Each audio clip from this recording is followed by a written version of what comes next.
Good morning. Welcome to Mantra 108, where we're on our 8th day. This is the first day of our second week of our mantra, the great 8-syllable Viṣṇu mantra that facilitates the return of the individual back to greater consciousness, bigger consciousness. This is one of the great liberation mantras. Auṁ Namo Nārāyaṇāya. So I'll wait just a couple of minutes because it always takes everybody a little while to get on, to join me here. Find me and join me. And unfortunately, my Facebook has decided to kick out anything that allows me to see that you're here. So I don't know that you're here. So anyway, welcome if you've joined me, and welcome if you are yet to join me. Take a little sip of my tea here, and then we'll get started.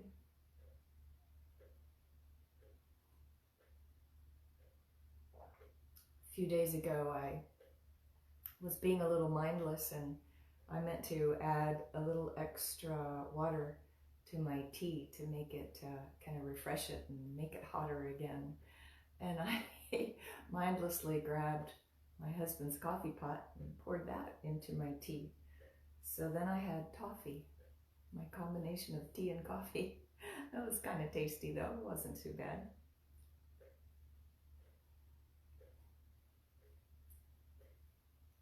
All right. So, yesterday we talked, well, I guess first I should say that as we're working our way through this mantra, we're also working our way through this book called The Path of the Yoga Sutras. Yoga Sutras have a lot of books that explain and translate and give commentary about all of the sutras, all of the many sutras. This particular book takes 51 key concepts from the Yoga Sutras, and Nikolai Bachman, who wrote the book, presents those concepts to us and discusses them. So we've been working our way through this as a complement to our mantra practice.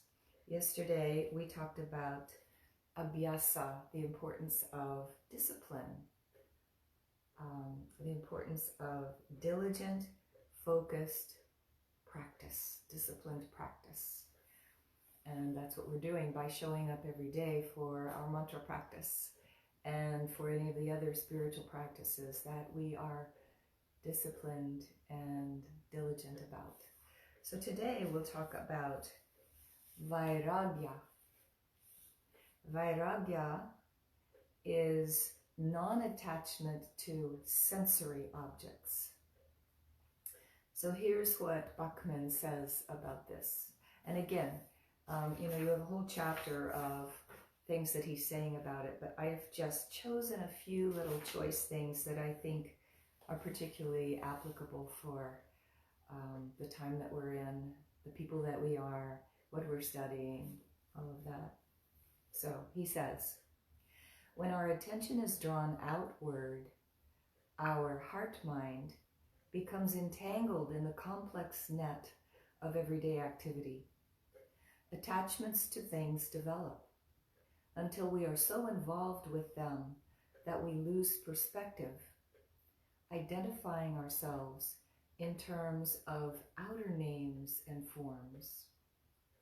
As we slow down and turn inward, which of course we do with our mantra practice, connecting with our inner light of awareness, which of course we do with our mantra practice, that quietly watches everything happening, we naturally lose interest in external transient objects.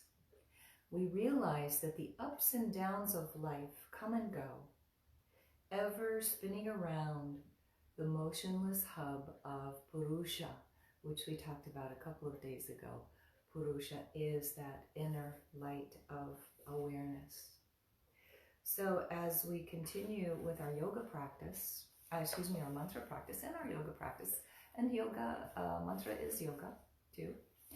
So as we continue with our mantra practice, we connect more and more with Purusha, with this inner light of awareness that just watches the activities of the chitta, the heart, mind, the activities of what's going on out there. Doesn't mean we can't be involved in it. We should be involved in it. But we don't have to attach to it. Actions repeated over and over create deep habitual patterns. These are called samskaras. We'll likely talk about those later. So, actions repeated over and over create deep habitual patterns, samskaras, in our consciousness and usually influence future action. Vairagya is to not allow our past action patterns, addictions, strong desires to affect our focus. Diligent practice, which is what we talked about yesterday, abhyasa, diligent practice directed inward will over time cultivate vairagya. For example, as you meditate regularly and reach the point at which you feel connected to that ever-present divine light of awareness, you want to stay there as long as possible. When your attention returns to the outer world, things that you now know are temporary do not seem to matter as much. Your priorities begin to shift. Consciously directing our desires inward is different than attempting to restrict our outer desires. Wants and needs are part of living in a society. We cannot live without them. It's natural to desire and enjoy being around people you care about, to be attracted to beautiful things, or even to have fun with the latest electronic gadgets. There's nothing inherently wrong with desiring something. So I want to insert something here because some of our desires right now aren't these which seem a little bit more frivolous. Some of our desires now are wanting to be out marching, wanting to be out speaking, wanting to be out listening to what we can do, becoming involved in what we can do about this inherent racism in our society. So that's part of the outer world. That's in fact part of the chitta, the heart-mind desires, the heart-mind energy fields that we're involved in because we're humans and we're living this life and we're reacting to things that are going on around us. So there's nothing inherently wrong with desiring something. Vairagya is in place when we are okay either way, whether or not our desires are satisfied. The inner contentment that grows from connecting to our inner light of awareness makes us not care as much about outer desires. When our primary desire is to experience the divinity within, then external objects lose their appeal. Doesn't mean we can't still be out there doing what our heart is telling us that we need to be doing or being involved in. It just means that we're not attaching to that as who we are. We're staying connected to this inner light of awareness so that we can be more effective in our outer world. Vairagya is not a struggle with desires, but the result of an enduring abhyasa, this diligent practice that naturally leads us to a disinclination toward worldly desires. The goal is to keep our heart-mind focused on the inner light of awareness that is inside of us and all sentient beings. The more our attention is there, the happier we are. Letting go of outer attachments unloads a burden that is weighing us down and keeping us from experiencing the freedom that is yoga. Union with the divine, union with our own divinity, our own light of awareness. So that is from Mr. Bachman today, and we're ready to begin our practice. So please close your eyes.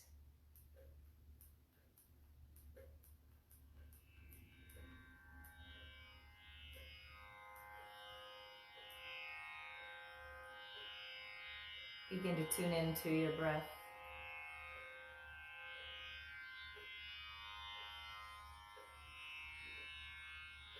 Begin to tune into that inner light of awareness, that divine consciousness that lives in all sentient beings.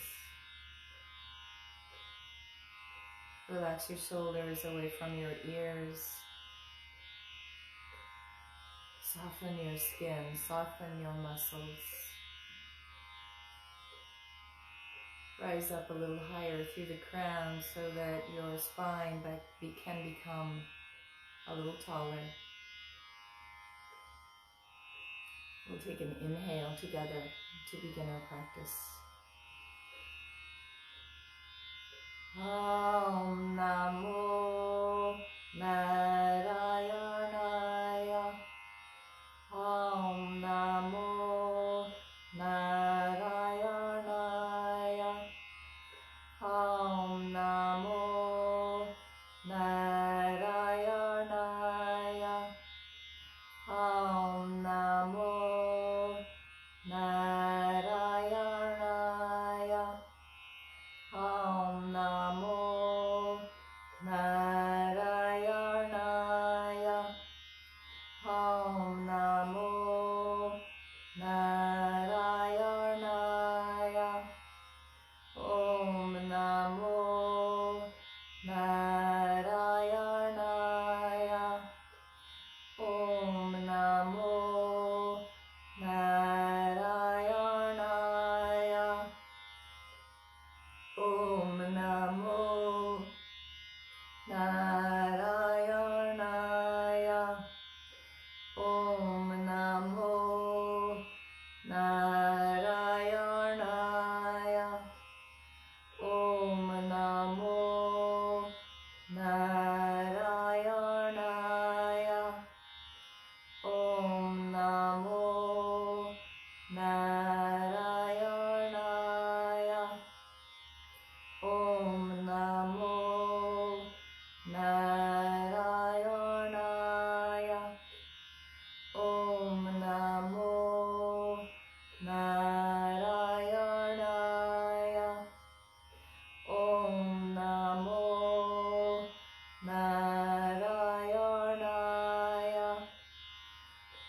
Auṁ Namo Nārāyaṇāya. Auṁ Namo Nārāyaṇāya. Auṁ Namo Nārāyaṇāya. Auṁ Namo Nārāyaṇāya. Auṁ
Auṁ Namo Nārāyaṇāya.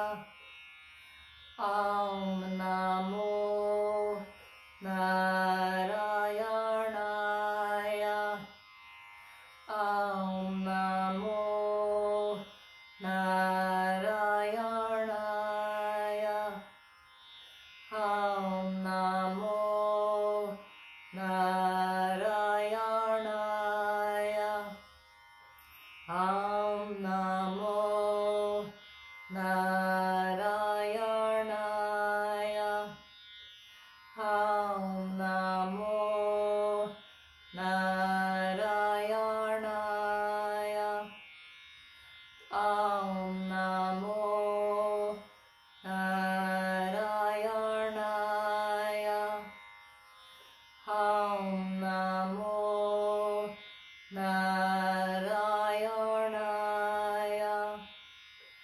Auṁ Namo Nārayanaya.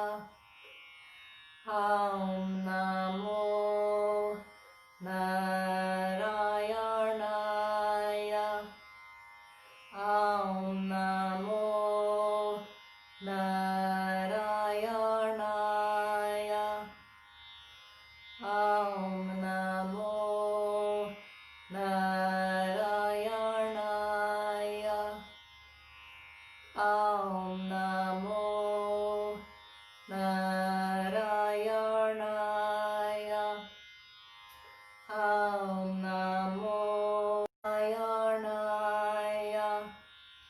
Nārayanaya. Auṁ Namo Narayanaya. Auṁ Namo Narayanaya. Auṁ Namo Narayanaya. Auṁ Namo Narayanaya. Auṁ Namo Narayanaya. Auṁ Namo Narayanaya.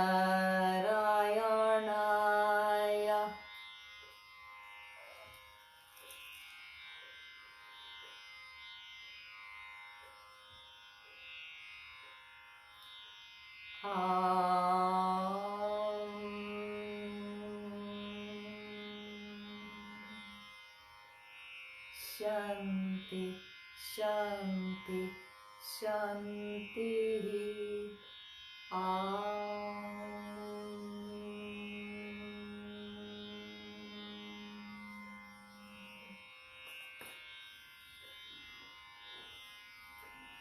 Sit quietly in the vibration of your sound.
That brings us to the end of our practice today. So we sit with this knowing that we are human beings, we are involved in the outer world, but we don't have to be attached to all of the outcomes of the outer world. Doesn't mean that we can't work actively, rigorously for change. It doesn't mean that we can't be a fierce advocate people of color. We should be. But we can also still live and speak and act and work from the center of our divinity, the center of ourselves, which is divinity, divine consciousness, divine awareness. All right, I'll leave you this morning. Have a beautiful Monday. And if you're participating in the protests that are happening in Riverside today, please be safe and connect to what's inside of you. See you tomorrow morning.